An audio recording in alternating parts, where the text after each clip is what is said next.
Oke, assalamualaikum warahmatullahi wabarakatuh. Nah, teman-teman, hari ini Hani mau berkunjung ke Gunung Kemukus. Nah, Gunung Kemukus ini berada di Dukuh Soko, Kebayonan 2, Desa Pendem, Kecamatan Sumberlawang, Kabupaten Sragen. Nah, ada apa sih di Gunung Kemukus ini? Kenapa terkenalnya dengan hal-hal negatif seperti pesugihan gitu ya? Dan pesugihannya juga unik sekali syaratnya, harus melakukan hubungan badan begitu ya dengan istri atau suami yang tidak sah begitu, jadi melakukan dengan orang lain yang bisa dibilang tidak dikenal begitu ya. Nah, padahal di Gunung Kemukus sendiri ini ada sebuah makam dari seorang pangeran. Nah, Pangeran Samudra namanya. Beliau merupakan putra dari seorang selir dan juga raja besar di Kerajaan Mataram. Nah, bagaimana cerita selengkapnya? Ikuti terus perjalanan Hani.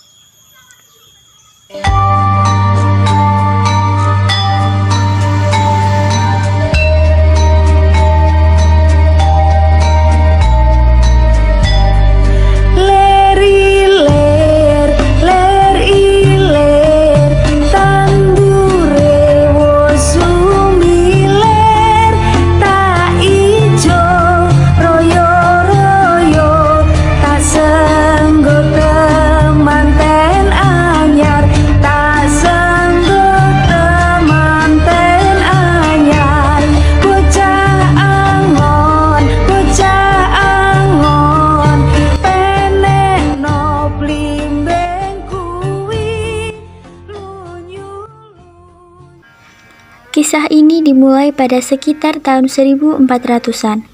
Ada seorang pangeran kerajaan Majapahit yang waktu itu terpesona oleh selir ayahandanya sendiri yang bernama Dewi Ontrowulan. Ayahnya merupakan raja besar di kerajaan Majapahit waktu itu. Singkat cerita, usia pangeran yang terbilang masih muda, yaitu sekitar 18 tahun, dan juga salah satu selir ayahnya yang masih muda. Karena usia mereka ini tidak terpaut terlalu jauh, mereka pun jatuh cinta. Namun cinta ini jelas terlarang karena selir itu sama saja dengan istrinya raja atau merupakan ibu tirinya sendiri. Secara hukum agama dan norma jelas tidak boleh. Tetapi karena cinta mereka sudah terikat kuat, jadi mereka menjelaskan secara baik-baik. Jika tidak direstui juga, mereka akan tetap menerima bahwa sudah takdirnya tidak bisa untuk bersama.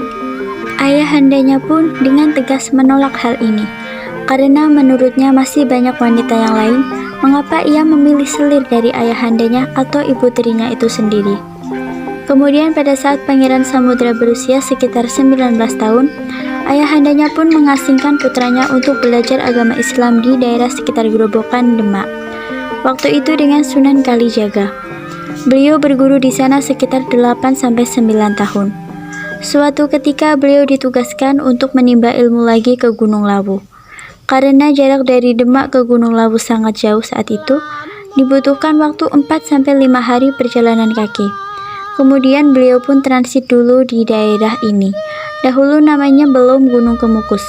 Di daerah ini beliau mendirikan seperti padepokan yang mengajarkan tentang budaya, seni, tuntunan agama, dan yang lainnya. Beliau menetap di daerah ini kurang lebih 10 tahunan. Suatu saat terkadang Pangeran Samudra mengirimkan surat kepada Dewi Ontrowulan. Tetapi saat surat itu masuk ke istana, ada yang tahu bahwa surat itu dari Pangeran Samudra, maka tidak sampai ke Dewi Ontrowulan. Setelah cukup lama, dipikir telah lupa.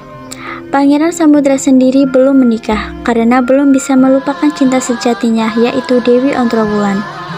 Beliau juga berikhtiar, jika jodoh sejati saya pasti akan datang kembali. Suatu ketika cinta lama itu pun bersemi kembali.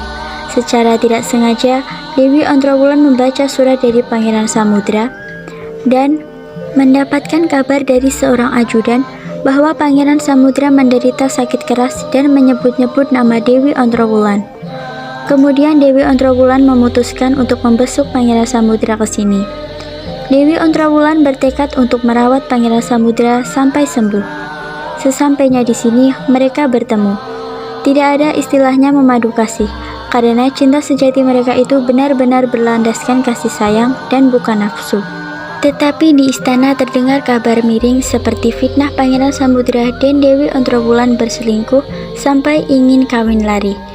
Kemudian sang raja mengutus ajudan dan para prajuritnya untuk membawa Pangeran Samudra dan Dewi Ontrowulan hidup maupun mati. Sesampainya prajurit di sini, mereka meminta baik-baik agar Pangeran Samudra dan Dewi Ontrowulan kembali ke istana. Kemudian Pangeran Samudra memberikan pesan untuk ayahandanya kepada prajurit. Sampaikan pesan saya ini kepada ayahanda, permohonan maaf. Dan Dewi Ontrowulan karena sudah berikhtiar bahwa sampai Pangeran Samudra wafat pun, ia ingin tetap mendampinginya. Saat Pangeran Samudra wafat, Dewi Ontrowulan pun masih tetap tinggal di sini. Kemudian utusan dan prajurit pun kembali ke istana. Saat sang raja tahu akan cerita yang sebenarnya, beliau pun merasa menyesal. Kemudian punden di mana Pangeran Samudra dikebumikan atau disarekan, kemudian dimuliakan. Karena Pangeran Samudra ini berkaromah baik, jadi setiap pagi itu terkadang ada awan atau kabut yang membumbung tinggi, menyerupai kukusan. Maka orang kemudian menamakan toponim daerah ini dengan sebutan Gunung Kemukus. Setelah itu timbul hal miring yang ditafsir bahwa cinta terlarang ini, barang siapa yang mengikutinya maka akan diberikan kemuliaan. Sehingga kemudian orang berpikir bahwa siapa yang berziarah di sini dengan selingkuhannya atau pasangan yang tidak resmi, maka akan diberikan kemuliaan. Sangat disayangkan karena tempat yang suci seperti ini dijadikan tempat semacam pesugihan. Pada saat malam Jumat tertentu, di mana itu merupakan hari wafatnya Pangeran Samudra, orang-orang yang bertirakat dan setelah selesai, mereka biasanya berbaring di bawah pohon-pohon. Kemudian saat ketiduran mereka mendapatkan wangsit atau bisikan dari jin negatif yang memperlihatkan kejadian-kejadian palsu seperti cerita beliau yang main gila dengan selir ayahnya, kemudian didatangi prajurit karena menolak lalu dibunuh. Sebelum beliau meninggal itu mengatakan bahwa siapa yang mengikuti laku kami selingkuh akan saya berikan kemuliaan. Cerita ini membuat Gunung Kemukus menjadi lebih viral lagi. Kemudian timbul bahwa untuk laku ritual setelah meminta kepada yang disarekan, selanjutnya harus menjalankan laku ritual berhubungan badan dengan pasangan yang tidak. Ritual tersebut dilakukan 7 hari berturut-turut, yaitu setiap malam Jumat. Tidak semua pasangan yang melakukan ritual ini berhasil karena mungkin ada yang baru melakukannya 3 hari lalu selesai. Mungkin ada yang diperingatkan oleh sosok baik yang ada di luar dan pasangan yang melakukan ini yang berhasil hanyalah 1. Misal yang berhasil perempuan, maka yang laki-laki tidak berhasil. Tetapi yang perempuan ini tidak boleh lupa dengan yang laki-laki. Jika sampai lupa, maka yang perempuan akan terkena bala bahaya. Karena ini merupakan perjanjian dengan goib, bahkan terkadang ada jin yang memperlihatkan diri dengan memakai ageman menyerupai Pangeran Samudra. Setiap tempat ziarah atau tempat suci tidak hanya menyimpan yang baik-baik saja, tetapi juga menyimpan hal-hal negatif yang tujuannya untuk menggoda. Jadi imannya digoda satu-satu. Yang kesini itu tujuannya apa, imannya akan digoda. Mereka adalah sosok penguji juga. Perjanjian dengan goib yang jika salah satunya tidak berkomitmen pasti akan merasakan akibatnya. Misal mereka yang menginginkan usahanya sukses, malah terganjal kasus hutang. Perlu diingat bahwa apapun masalah kita dan apapun yang kita minta, memintalah pertolongan kepada Gusti Allah, karena hanya darinya lah sebaik-baiknya pertolongan itu akan datang. Rasa tua, tua cipta